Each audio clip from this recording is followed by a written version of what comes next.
Welcome to the Architect Podcast, where we talk about how design impacts the way we live, work, and invest. I'm Nick Caracan, your host, and with me today are my two business partners and co-hosts, Paul Fankins and Nino Samradic.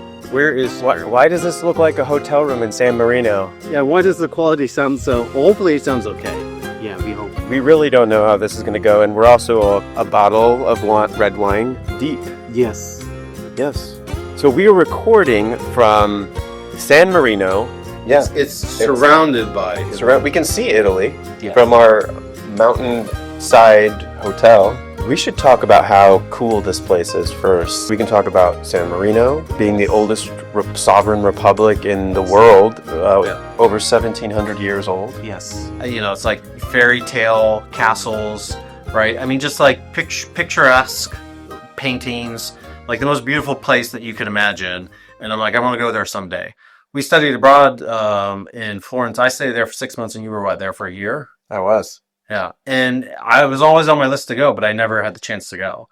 So finally, when we came back this time, I had a little bit extra time. It's like, yeah, why not? You guys had no idea about this place, really. No. Have you heard of it? I heard about San Marino. I heard about San Marino, and I knew it's independent state. Yeah. Did you know it was up in the mountain and had beautiful I views? did not know it's up in the mountains. I know that it has these three towers that overlooking the 360 degrees all around. Almost like Gorgeous views. you can actually see the coast of the Adriatic Sea. And because this sovereign nation is only 24 square kilometers, 24 square miles? Kilometers, I think. I think I was always doing... Or miles. I think it's miles. It's miles. 24 square miles. Everything's very clean. Everything's very taken care of, put together. And everything's been built out of stone over time and layered on top of each other.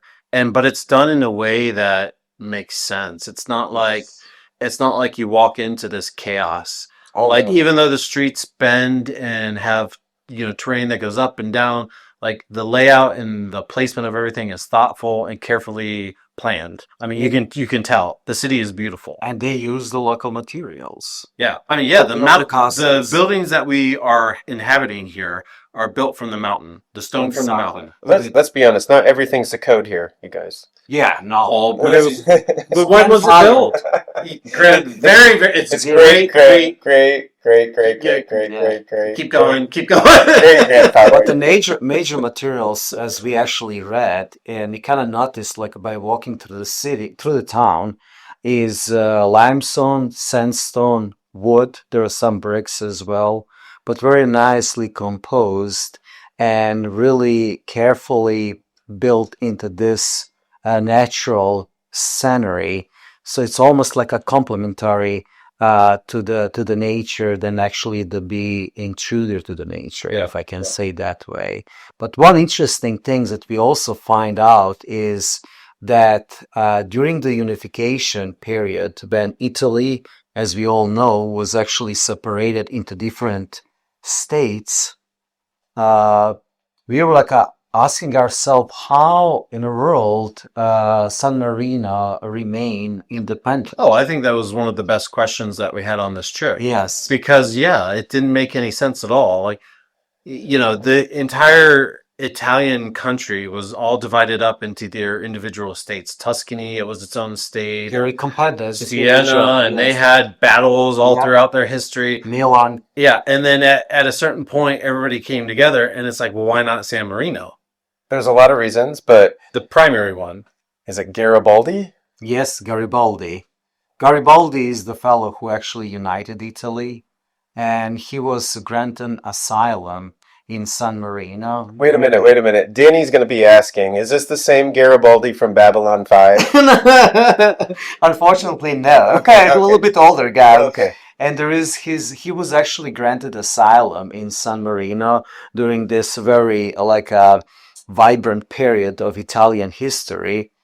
So as a trade-off, he was actually San Marino was able to maintain their independence, almost like a trade-off. So we're going to give you asylum if we can keep our independence from the new country that was going to be form. Yeah, and what was it, like 1,500 years at that point? They had been. Yeah, they're like, hey guys, independent. we have been a sovereign nation for 1,500 Yeah, years. we know what we're doing. Like we're okay. We're good. Exactly. We have a mint, we have an army, we Yeah, know yeah, everything that we need yeah. to do. And guess what? We're gonna also put your monument right one of our beautiful squares, and we're gonna call Yeah, it listen, yours. we're gonna speak Italian. We love Italy. Let's gonna do this thing together, but but separate. And we don't pay taxes, so Yeah. why not?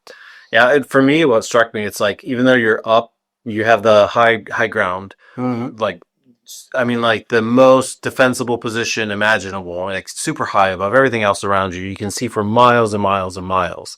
But always, it seems like from the very first day that they started building things here, the thought was defense. How do we Yes. defend it?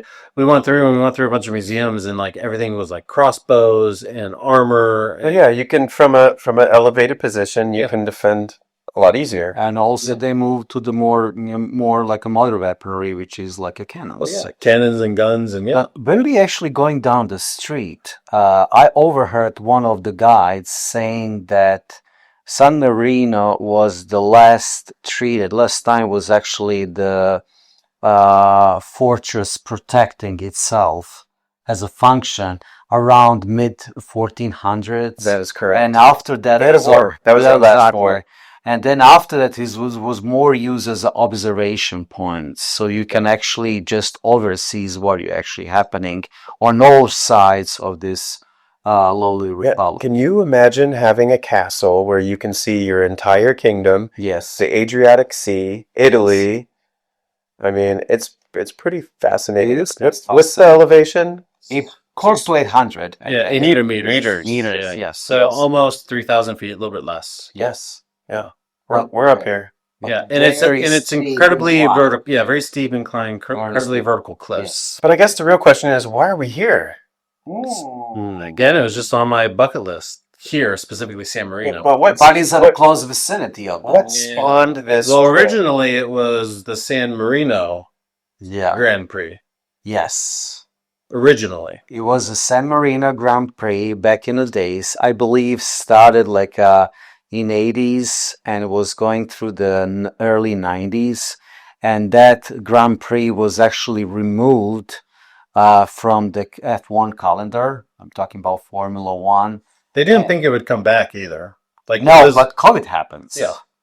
COVID happens, and they actually granted Imola to be part of the F1 calendar, which is very competitive between different countries, states. As you guys maybe know, the Formula One is a racing that's happening all over the world. couple years ago they added Miami. Couple years ago they added Las Vegas. Exactly.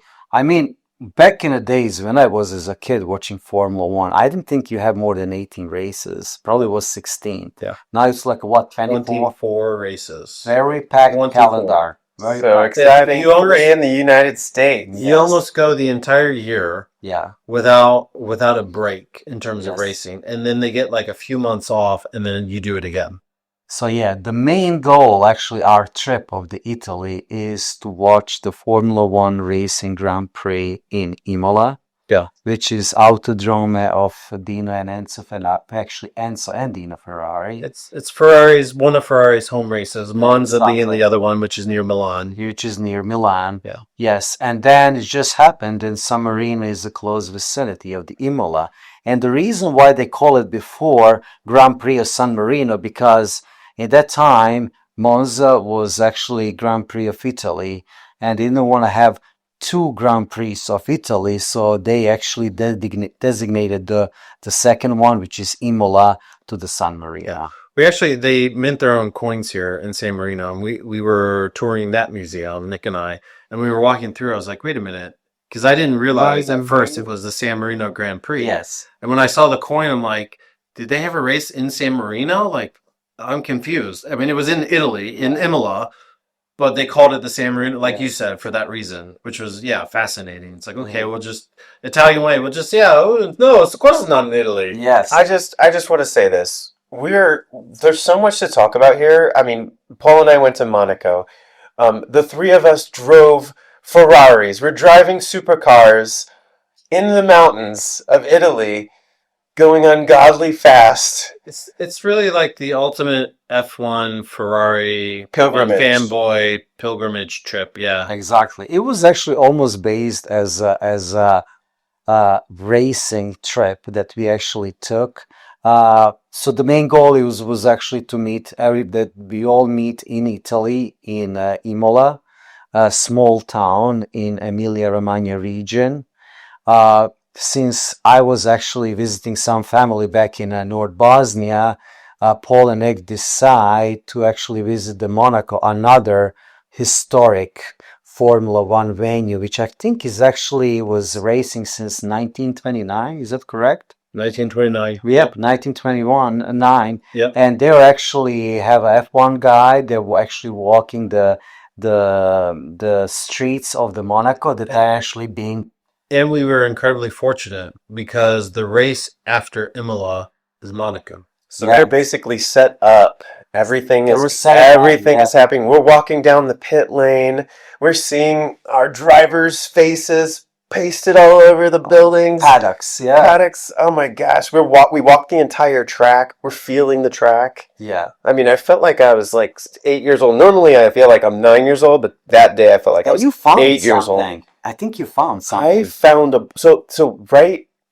so whenever, like, a lot of these tracks are temporary builds, right? Yes. No, not all of them. So the streets are real. Street circuit. So The street circuit. So the circuit is actually well, the fact that is whatever. Anyway, Yes. if it's a true street circuit, That in San Temporary. Marino, yes. So some of these structures are temporary, is my point, and they have to build these. And in Monaco specifically, it takes about 6 months to build the track. So half the year they're building the track, and then they tear it back down, Mhm. and soon they have to start for the next year. But there's an ancient, what is it?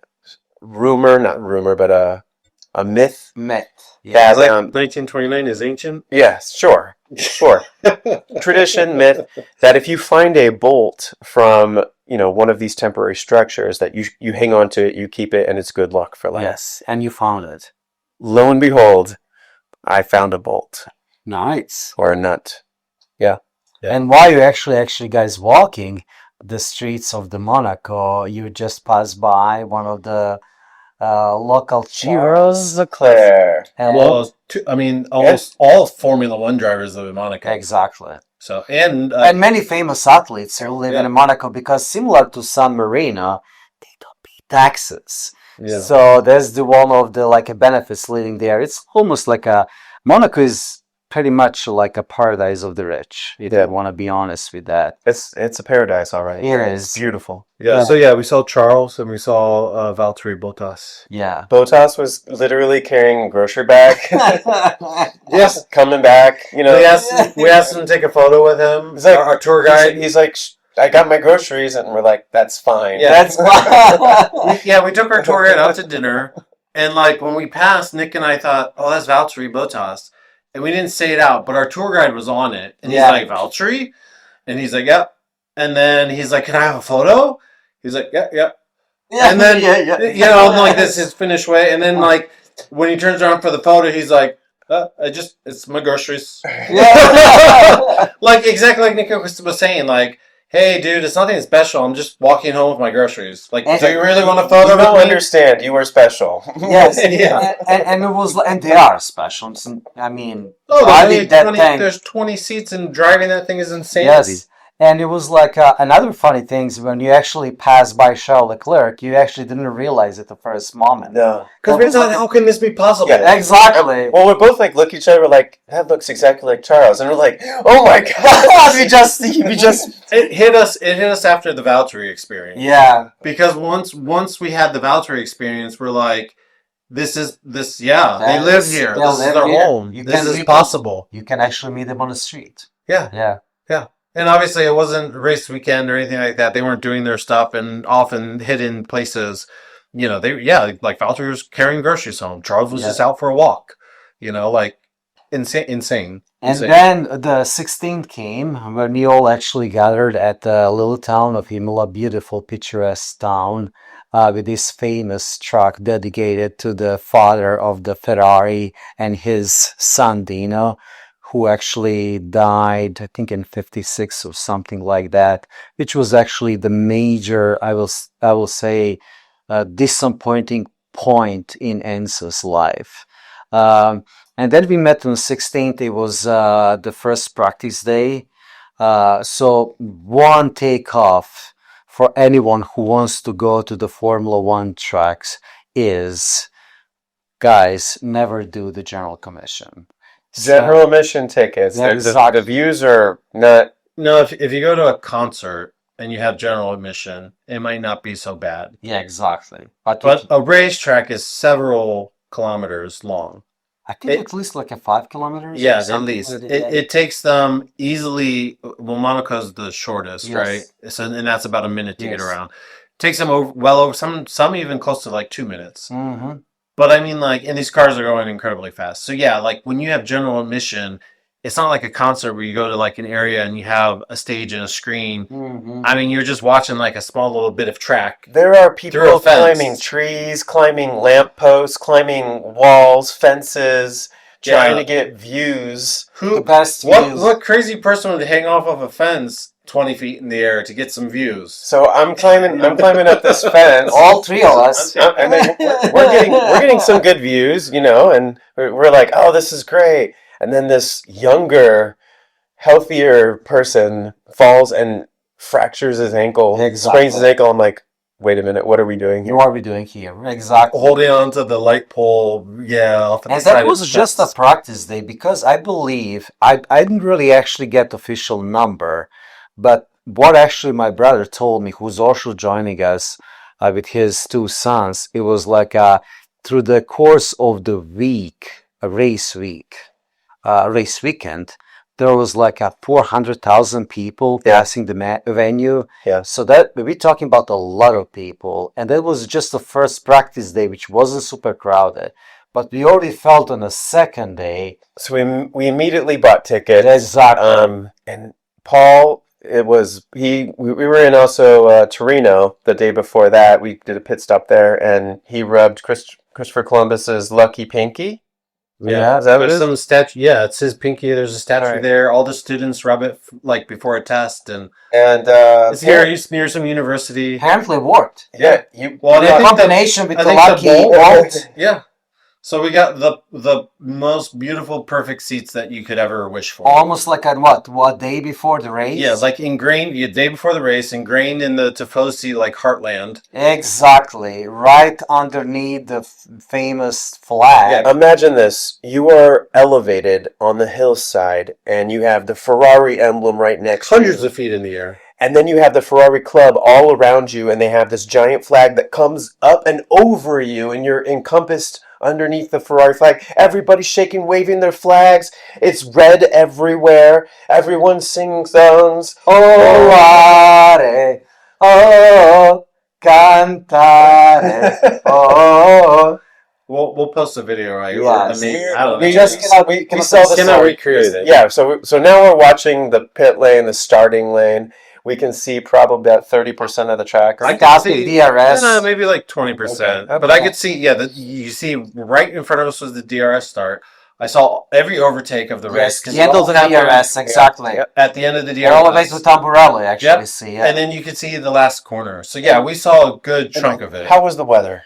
Oh, beautiful. Sunny. Beautiful. Little It's, too sunny. But We some managed. umbrella. Look at the managed. 10. Yeah. Nino bought a Ferrari umbrella. Yes. But because the weather was so ideal for racing, Yeah.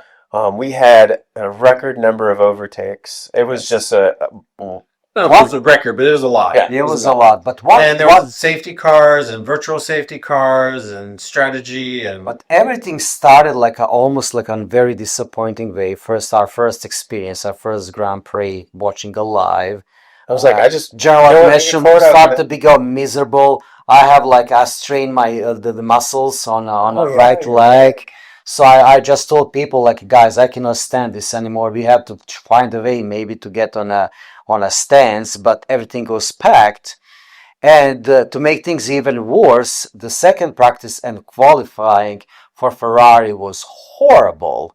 So Charles was 11th, 11th and 12th. and Hamilton was 12th. They were kicked out from in during the Q2. Yeah, they didn't even make it. Yeah, their and final you can feel the atmosphere of Tifosi, and I will say 80% of the people of these 400,000 are Tifosis. Tifosis are official name for Ferrari fans, and that's a brand that has actually the most fans in the world. Regarding the Formula One was actually really down bit. Yeah, you could tell too. Exactly. But when we actually on a racing day, I kind of almost thought that they have a good race pace, but Imola is such a narrow track, very technical, very hard to overtake. But man, when they start overtaking, especially Hamilton and Charles, first Charles Leclerc, then Hamilton, the atmosphere on that stands was electric. Every overtaking was just like a. Yeah, there was this guy next to me with like a Serbian accent or Bosnian accent. Who was yelling and like Screaming. It just kept standing in front of me. I and can't believe I was the loudest person. I was the loudest Tifosi, surrounded by Tifosi fan the clubs. Ferrari fan club. Exactly. I'm trying to watch this TV, sir. Yeah. Your leg, you have a bad leg, and yet you're somehow jumping up and down on the seat. All of a sudden, your leg's fine. Oh yeah, my legs are fine. I have like a horrible sunburns on my hands, on my arms and my knees.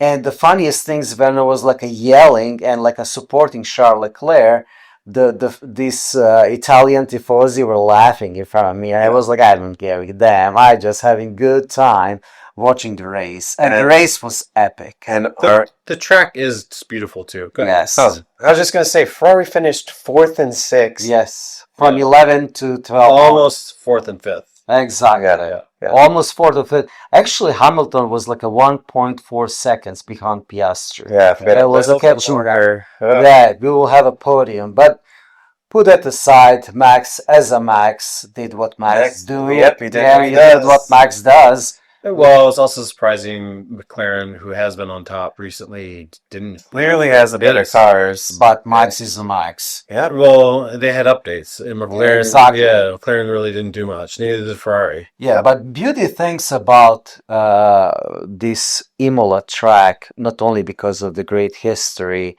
and one of the, I mean, these tracks bring all these beautiful but also tragic moments. One of them occurred in 1994 when first was, I forgot his Rosenberg, maybe I butchering his last name. He actually lost his life during the practice session, and during the race, the famous world champion Ayrton Senna, from now still suspicious reason, lost the control in the old Tamburello and lost his life. We got to see his monument. There is a monument. There is like the flags with some like messages on the flags from all around the world, because Ayrton was one of the icons of the Formula One, together with I will say Senna, Prost, Niki Lauda, Nigel Mansell. These are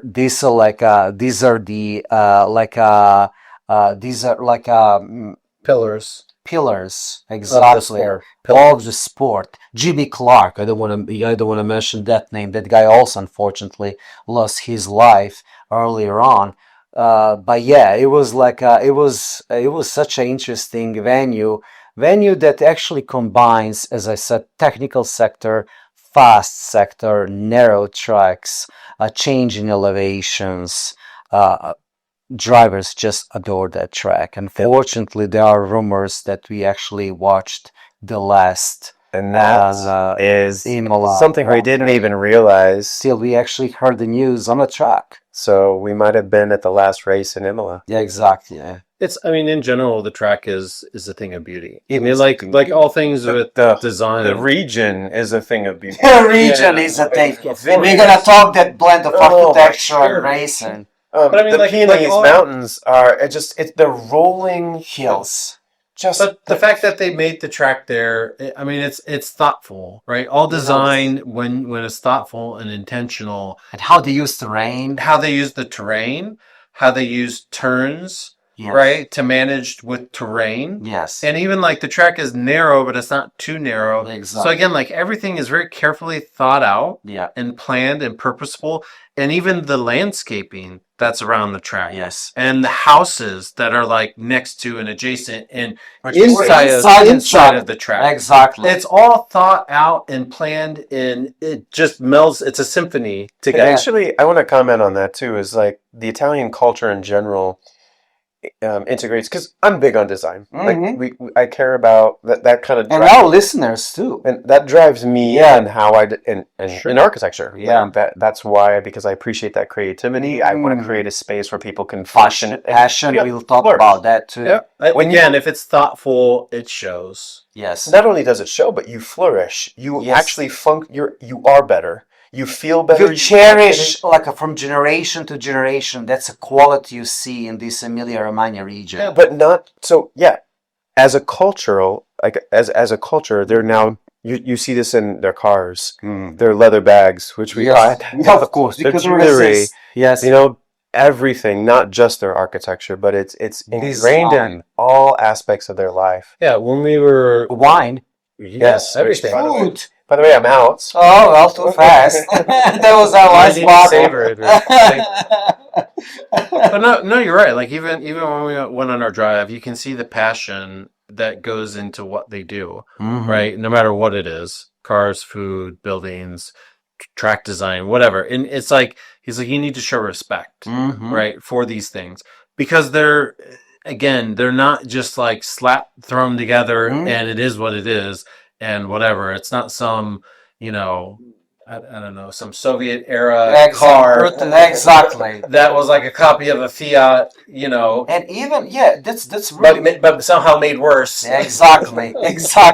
But one thing's like, especially when you start looking I will start first what I was affected traveling from Austrian Alps to Italian side of the Alps. I mean, Austrian side of Alps is also beautiful, but until the Italian sides of the Alps, There's a shift. there is a shift. First, the shift is you see the nature, because now you have influence of Adriatic Sea hitting that the influence of the Alps, but then all that, how that nature, which is quite unique, is cultivated by the people. Oh yeah, Like that landscaping that is in dialogue with the architecture. it's interesting because Paul and I were driving through the French Riviera, and listen, in my opinion, it's just one of the most beautiful places on earth. It's just gorgeous. Yeah. Monaco is just stunning, and then as you go through France into northern Italy, it's just the most beautiful place on earth from me. Yeah. And and maybe then Hawaii. Yeah. Right?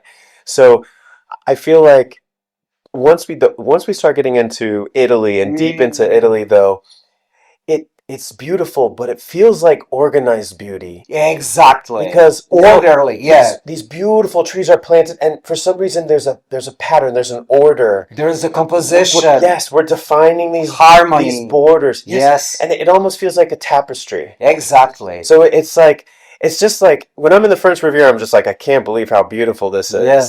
But when I'm in northern Italy, I'm just like, they made this. They made it. Starting from their vineyards. Yeah. How they're like They've had generation after generation to refine it too. Yes. exactly, but that's how that sense of beauty, order, balance, rhythm, how they actually cherish it through the generation, through the long history of Italy. It is not by accident. This is not by accident. It takes the time to create greatness. Takes the time and takes the most important thing, passion. And that's what we learn more.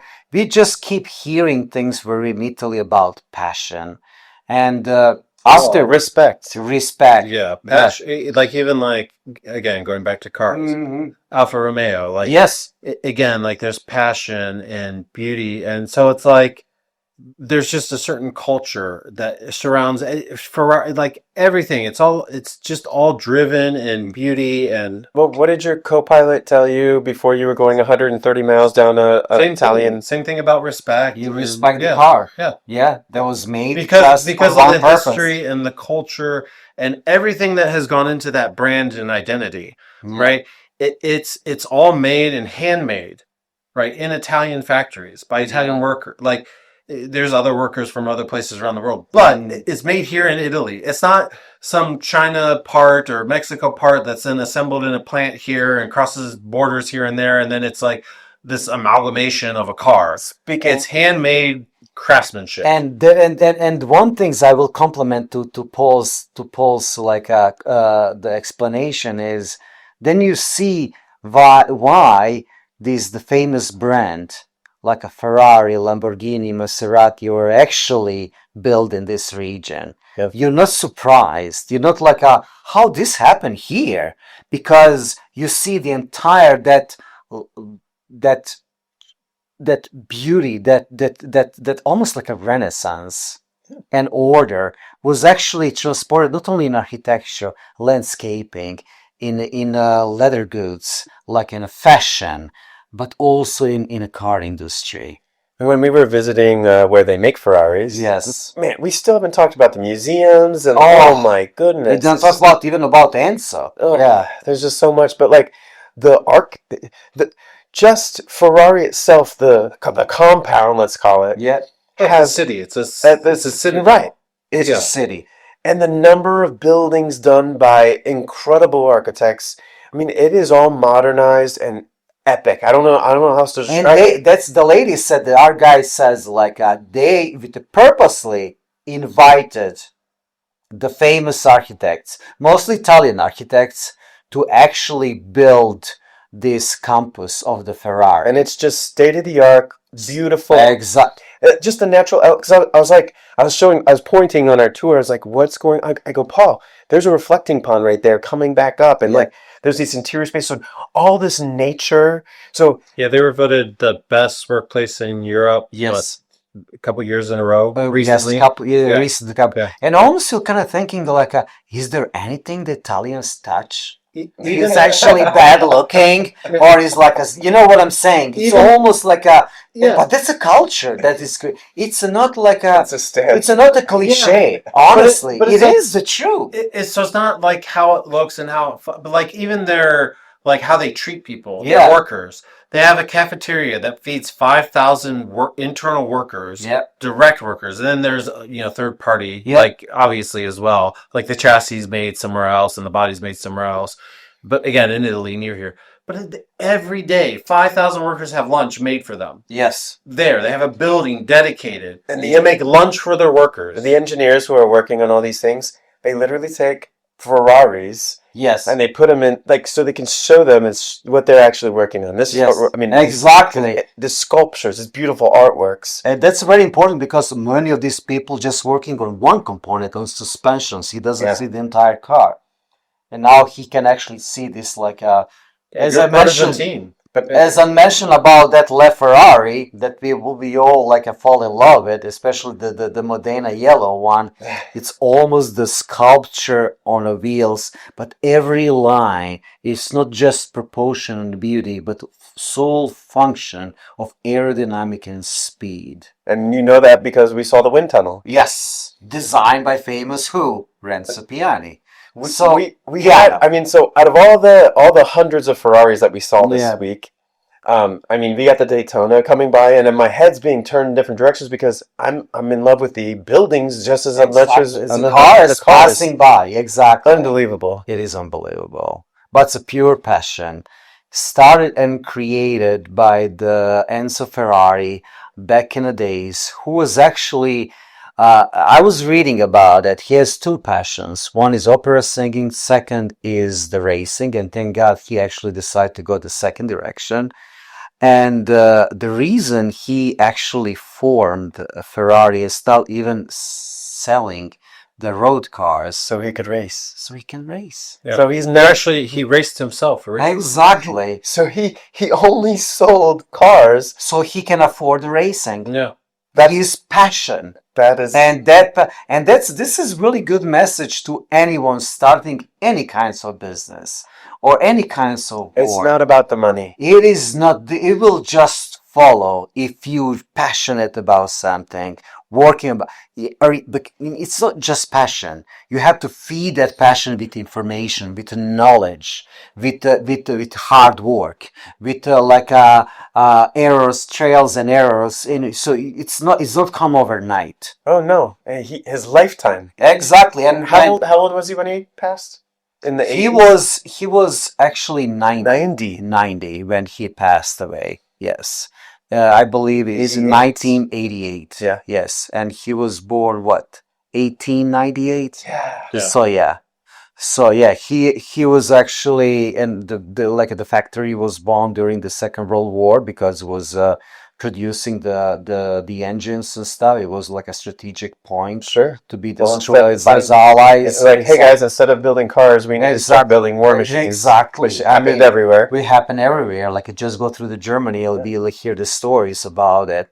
But yeah, he was able to recoup the business, stay with it.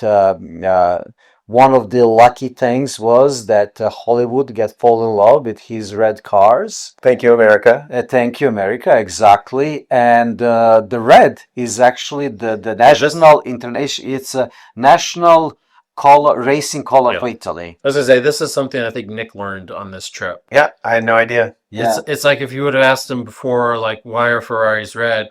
It's like, oh, because it's the color of passion and love. Yeah. Italians are passionate. I also found out why Ferraris are mostly red and yellow. Yes.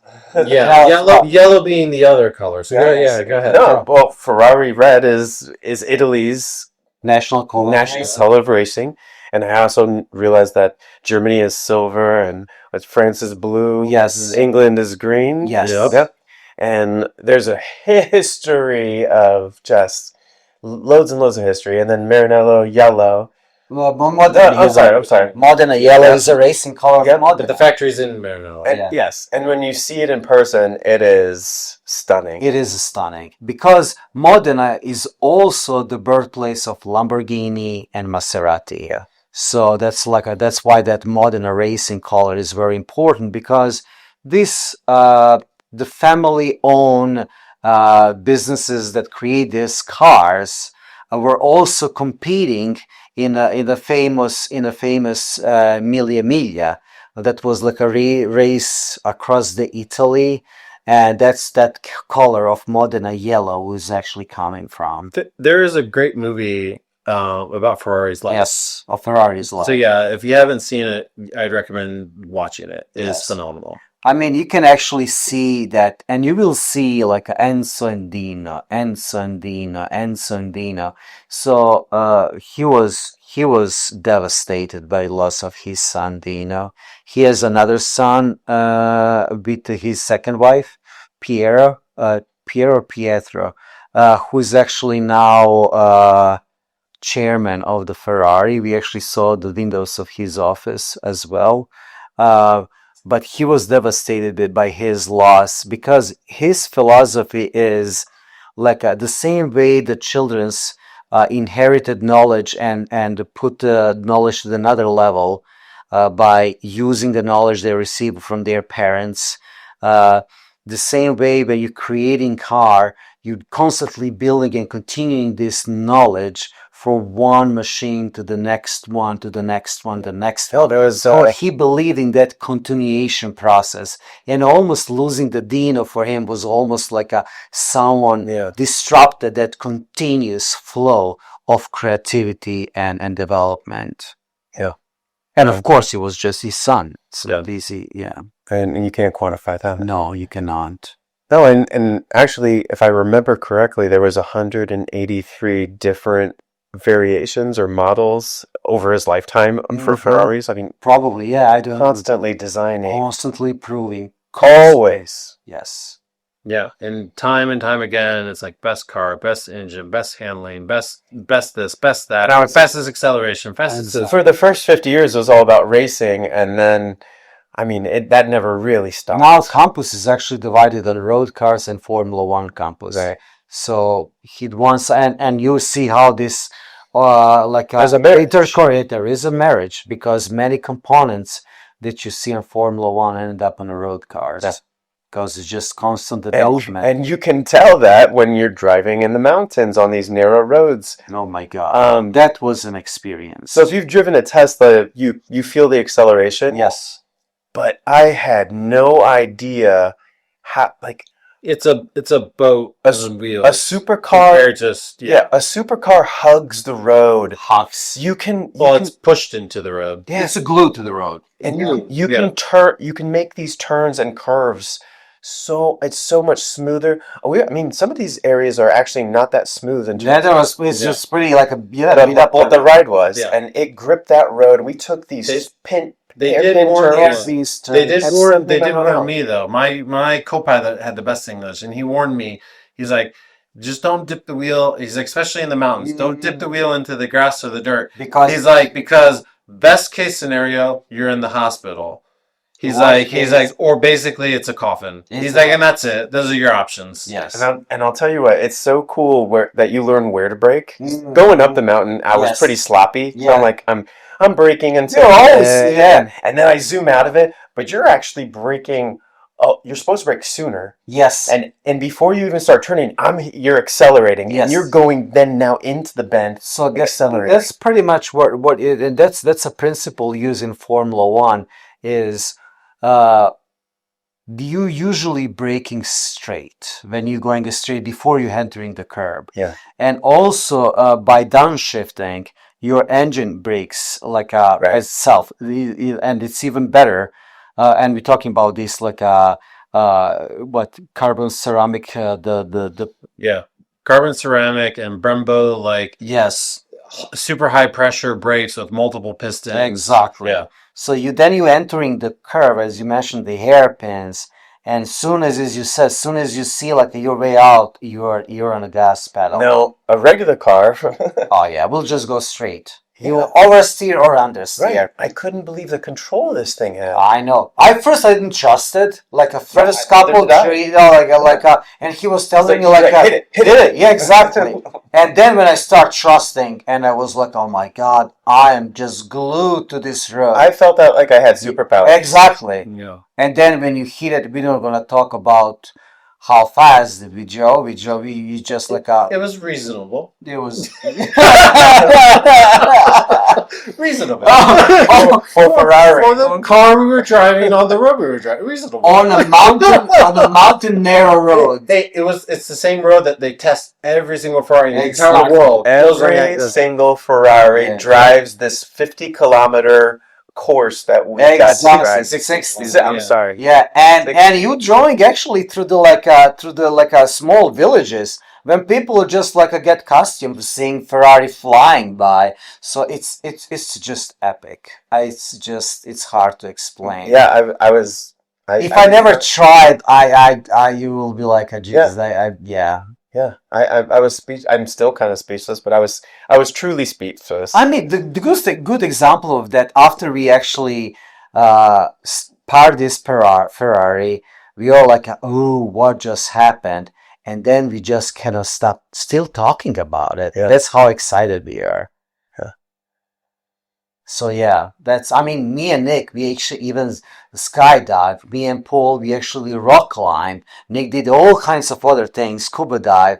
But this was experience when you're full control, but on the edge, and in a bond with the machine on these narrow roads. There is really hard to explain that you really have to experience it to kind of believe it. Yeah, you need to do it. You need to do it. It's worth it. And just that noise behind you. I wasn't even actually, when I was like, I don't was even like watching the refs if I hitting the red. Oh, I read that. Yeah. Because I know I was having trouble keeping up. The my co-pilot, it was like my co-pilot is like treat this as a woman. If it start yelling at you, switch on another gear. It's just gonna go smooth. And soon as this thing start yelling behind me, and I'm talking about 750 horsepower, V8 turbocharged. It was screaming at me. He says, "Shift up." And I just click it up, and I was like, and that thing was just a rocket ship. Yeah. It is just, and downshifting is also cool because you hear the Bumps and the bangs, yeah. and you look at the brakes were squeaking because of temperature, and it's just. But you know that feeling getting like a roller coaster, or like Yeah. even in a Tesla when you're going 0 to 60 in 4 seconds. But it's so quick and it's so short. But when you're going down a mountain and you got a couple of kilometers of open road and you're screaming down this, it almost didn't stop. It felt like it was just. It felt like it was just keep. We were just keep going. You just keep going, and then you have like a hairpin to turn left, then right, then left, then right, then straight uphill through the little mountain town, and when you have echoing of your engine, I'll tell you what. It's epic. It was about an hour. Yeah, it is hour. Yeah. It felt like 7 minutes. It felt like for me, yeah. Like 2 minutes. Yeah, it felt so short. And I was just like, I left the car and I was like, oh my goodness. I know why people spending money on this thing. I really know.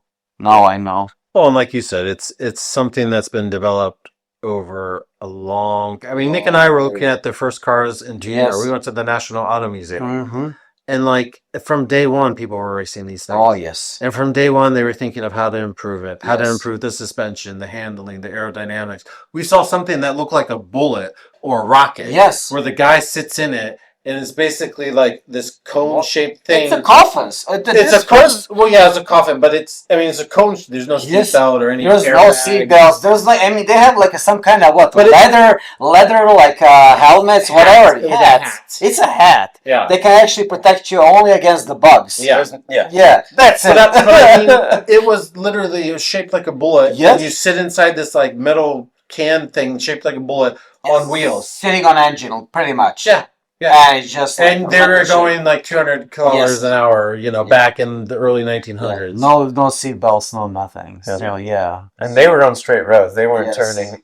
Yeah, exactly. No, they turned, but when they turned, they were sliding all It over was the place. all over the place. Oversteer, understeer, Yeah. constant battle. But these things, I mean, there is a lot of electronics in it.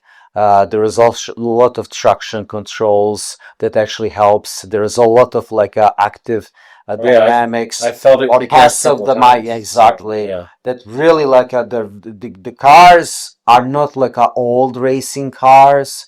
These cars are really meant to be to regular people that don't have racing experience can still drive pretty edgy on such a narrow roads. Yeah. As long as you no don't problem. As long as you don't turn that stuff, you can turn it off. Yes. Just don't turn it I off. guess I should say, don't. That we're not professionals. Yeah. So we still drove pretty good. Yeah. But no, you have to be careful. This is not driver advice. No. But it was the experience of a lifetime. And you have a co-pilot who's gonna tell you, okay, Right. you're going over, or you. Yep. Mostly he was telling, Avante, Yeah. rapido, Yeah. go. My co-pilot said to Nick, like, hey, if you're in my car and you don't go, I'm kicking you out. Yeah. So you're lucky you're not in my Yeah. car. You better be going. Yeah. Get on But it. it was beautiful experience. Yeah, like anything in life, a Yeah. coach helps. And you know what? That was just like a portion of our trip. There's so many things to say about our trip, about the culture, about the mix of architecture, landscaping, even like even food. I was so surprised. The cost and the quality of food And is comparable to the United States. It's otherworldly. Yeah. It is. Yeah. It is because everything is locally supplied. It's I mean, do we even have to use the word organic? No. I mean, it doesn't even exist here. Yeah. Of The, course, sta- it's the standards are exactly higher. Yeah. exactly. Yeah. Homemade wines. To be fair, though, they're also not providing food for 300 million That's people true. or That's more. true. That's true. That's true. Yeah. That is beautiful. But another thing that really struck me, especially about Imola, is that you have such a vibrant downtown, and then you have beautiful outskirts.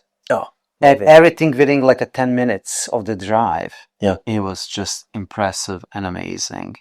Yeah, I think again when it comes to how things are put together, design, layout. I mean, if you see something that you can appreciate, like you just know it's a thing of beauty. Like again, these cars are sculptures that are Mhm. just out in in plain view, presented this way as a sculpture, and you look in this thing of beauty, and everybody knows it's a thing of beauty. It is things beauty, but it's So- highly functional. Yeah, machine. but I mean, like again, like architecture. If the layout is good, if it functions well, and proportions are done right, and there's thought put into it, when you look at it, even a general person using the space, like if you walk into a hotel room that is just not done properly, you don't feel comfortable in that No. space. Right. Right. So again, like if you walk into some of these spaces that we tried to design and be purposeful about, Yeah. again, like you should instantly feel comfortable and like the space can be used for whatever purpose it's supposed to be used for. A kitchen, a bathroom, a dining room, whatever. And have it be beautiful. Yeah. Yes. Like a tasting that beautiful lamb that we have, like there was just like a melting in your mouth. So you know it's done with a passion. And you know that passion actually also is followed by the hard work, is followed by this like knowledge and experience that was passed with generations. And something that I feel like we've lost in America is courses and Exactly. starters, first course, second course, Exactly. third course, dessert, Do you know what? cappuccino. Portion smaller. Yes, Portion. of course. Then what we have like at the first night? What is that? Limoncello and Yeah, limoncello is- So you have your digestive Yes, sort and of, settle the yes. stomach. Exactly. That was a bit much that meal. And Yes. help put you to sleep. Yeah. We could that I did not know that was going to be that much food. Yeah. Yeah. We didn't know that. But problem is the challenges that we face in the United States, and it's still leading nations to be on a spearhead. You have tons of challenges. It's just like one of the big challenges is to create quickly and fast. But needs to, and then you start losing that component with the quality, with tradition, with knowledge, with the. I mean, there is technology can help. I forget who said this, and I can't even remember, but it's something to the extent of you create something for the masses, or you create something that's high quality for essentially the wealthy. Right? Yeah. If you're not going to create something that's going to be good for everyone, Yeah. especially if you're in the middle somewhere, you end up it's at the messy middle. It's Yes. hard to succeed. So Yeah. you create a simple product that you can create fast and cheap Exactly. for everyone, For everybody's use. or you create this premium product Yes. for for the few. Point of view. And Exactly. and I think that they kind of skew on the high quality. Mm-hmm. Sometimes it's like you find a balance though Yes. between the two. So, I mean, like you can't always have a way because like the sweet life, right? Mm-hmm. Like the culture that is here and the culture they live by. It's not all about mass production, but it's not all about exclusivity. You can't expect to have the best of everything. Everyone can't have the best of everything. But they still have a great decent life here. But the mindset of creating something that is of high quality and purposeful, I think it comes can go a long to way. passion and drive. Mm-hmm. Yeah. Passion, drive, and also there is tradition. Yeah. There is tradition. Like mass production or like luxury items for like the wealthy that are premium products, right? Yeah, there's always going to be something like that. But again, when you have passion behind something, I mean, it shows. And you can have that middle ground if there's passion. You can have the high-end stuff if there's passion. You can even have the mass-produced stuff if there's passion behind it. And doesn't Because everybody will want to buy it. Well, I'm sure. That's what I'm saying is you can be successful in business by doing one or the other. The middle is tough. Sometimes you have to choose on which road you're going to take. But I think quality, and for me, is what makes the most sense. Yeah. And that passion combined with the knowledge, expertise, it doesn't matter if it is cooking, architecture, landscaping, car design, manufacturing, a fashion design. That's a recipe for a success, and it was tested through the century as we are now in a San Marino, and we witness it on every corner of this beautiful mountaintop city, to the every single design of the house, of the car, of the fashion item. So it's a very important thing to just don't forget about it. I feel like this podcast, we're we didn't really know where we were going to go. I thought we were going to do more Italian architecture, but we did some more higher level stuff, right? Yes, In terms of It was just our overall experience and what we felt and thought as we traveled through Europe. yeah. That's kind of what this podcast But that, yeah, is. exactly. And but you can find these common lines in every single thing, Yeah. including the architecture. so did this trip change you? What's the next step? What are we doing next? That's a very good question. First, I have a lot of fun spending time with my two best friends and experiencing the same things. And I'm kind of glad that we're all kind of on the same page, experience every single thing. So we're just asking ourselves, Jesus, it's just getting better and better, every corner. And so, what is the next thing? How actually changed me? First, I didn't expect that Italians were so kind, and I think the kindness matters. In everyday communications, we have to be kind to each other. We have to be good listeners. Many of them don't speak that great English, but they're still able to help us. They're still having the smiles on their faces. I really don't have any incident at all.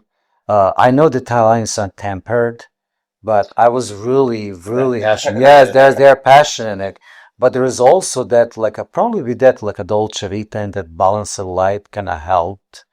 So for me is I learned a lot about healthier life, healthier design, proportion, the quality, how everything is stitched together, and it's still affordable. I mean, it doesn't always have to be super expensive to be great, Or super fast. or super fast to be great. Overnight, we do Yeah. things. Unless you're talking They're about done yesterday. Exactly. unless you're talking about going fast in a car. Exactly. No, I'm talking about Yeah. different. It's really kind of I needed this little kind of relaxation of my brain and after working hours and hours in the States on different projects and just kind of put me back in a seat that was Nino, you already have many of these components. You just have to just cherish them. You just have to continue learning, just keep improving, be responsible, be kind to people, and there is no end because, as Enzo's Ferrari said, every next Ferrari is the best Ferrari. So, Of course. Yeah. You enjoy add to it. Yeah, and to add to that, it's again, balance. Balance. Yeah, continuous improvement. exactly. You can never stop moving. There's always a mountain to climb, and there's Exactly. always the next mountain. So to climb. especially for a younger people, they think Yeah, they reach the top and okay, I'm in a school, I don't have to work now. You're mostly gonna study, but also you should do the work to learn that responsibilities, to understand relationships in a workplace. And then after you finish the school, now I'm just gonna be work. I don't have to study anymore. Incorrect. You're now gonna work, but you constantly need to study to gain the knowledge. Oh yeah. Just because If you're not curious, if you're not constantly asking questions and growing, then not only are you going to plateau, but you're actually going to regress. exactly, there is no plateau for me. As soon as you reach the plateau, the only next direction is downhill. I think for me, the fact that I wasn't yearning for any of this, right? But I'm having these wow moments. Mm-hmm. And more importantly, the realization that these relationships that I've had for 20 years makes these experiences that much more meaningful. Mm-hmm. When you're sharing, when Paul and I were roommates 20 years ago and backpacks across Europe As a students with no money, watching every Euro. we created a lot of unique memories, but it was for us where we were at that point in our lives. Yeah. Oranges apparently taste like lemons. Yeah. Sour lemons. Sour lemon. The free ones that you find in the trees. Yeah. We're trying to be resourceful. No, and the memories that we're creating now are different, but just as special but different. And having those past memories make these new different memories even more special. Oh yeah, and you're just more experienced, and you experience just by walking these streets, observing these streets, and all stuff that you actually saw in all this short period of time. It makes me excited about, cultivating these relationships, creating new relationships, and then having those experiences that I'm having in my life be that much more meaningful because of who I'm sharing it with, right? Yep. It's just so. Well, now we have to watch another Grand Prix somewhere else. So that's because we saw Dictator. We're going to Monaco. Yeah, so We'll go somewhere. Yeah. Yeah, he's gonna go. We need to go again. But we'll tell you more about it when that time comes. Yeah. How We'll about the ball? do another remote podcast. Yeah. How this trip changed you? Like I said, balance and learning. Mhm. Continuous improvement. Yes. You can never stop. Like you said, all the iterations of the cars. The next one is the best one, right? And then when you start thinking about the next one, that one is outdated and you need to improve. So you can never stop. It's the same with architecture. It's the same with life. It's the same with learning. And yeah, balance in your life is important too. And You satisfaction. can't work nonstop and expect the same results to keep coming. No. You need to take time to take a break, To digest. put down your phone, Yeah. and to have time with your friends. Paul is looking at me right now. I'm sorry that I like to work while I travel as well. I love working. There's So nothing wrong with that. There's nothing wrong with it. But it's just we all wire differently. Yeah. That's true. Yeah. But I can agree. But again, with like Paul. the culture that we're around now, Yeah. they appreciate taking time for themselves and to recharge. It's not about being lazy. It's not about not working. It's rushing that's a problem. You're rushing. When you're rushing, you just cannot go. get There there. you go. Okay, so take away the deadlines, take away as much stress as you possibly can. And honestly, there are components of whatever you do in life, but in architecture, there are components that are kind of demanding that I don't necessarily enjoy. But the creative aspect of it, that gives me fuel. So like that stuff I want to do, I will do that in my spare time because I love it. I enjoy it and I want to do more of that. And I want to find other people who enjoy doing the other things that I don't like to do. Yeah. So they complement each other. So they can do those things that I don't like to do. Yeah. I use we won one interview when I actually say one of these clients, why are we different as architectural firm to another? Because I said, first, we're good listeners. We listen what you actually want to say us, and then we're gonna process that information and they're gonna execute it. So you cannot exclude one of these. Some of them you have to do them faster. Some you're gonna be lucky have a little bit more time. But in today's world, everything's go fast. But you don't want to lose one of these three components: listening, processing, and executing, because otherwise you're gonna have faulty product. So that's really important. This is why what I actually just remind myself visiting this beautiful country is that's how entire country is built through generation and duration in every aspect of the life. Yep. That's why I love Europe, and that's why we always have to find time to go back to Europe to recharge our brains and batteries, and just to slap our faces and so okay, just to appreciate others and how they think and feel Yes. and work and live and and emotions are even that is a great Yeah. takeaway. Yes. Honestly, I think if, and I don't know, but a lot of the success that I've experienced is because I'm taking, like, there are a lot of great things. I love my country.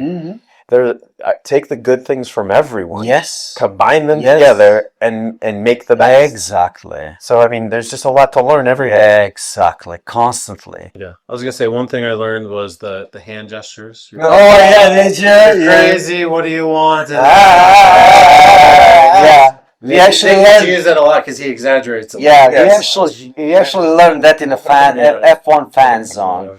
Anyway, I think that's a good spot to wrap. I hope this turned out okay. I guess we'll find out. We'll find out. Not heavy on the architecture, but that's all right. No. That's why it's experience. Sometimes you need a break. This is our Fluence work vacation. Exactly. Workcation. Yep. Well, we'll see you guys in 2 weeks. I hope you enjoyed. Take care. Ciao, ciao. This has been the ArcFluence Podcast. As always, you can get more information and additional content on arcfluence.com. Please subscribe on the platform of your choice and leave us a review. We'd love to hear from you.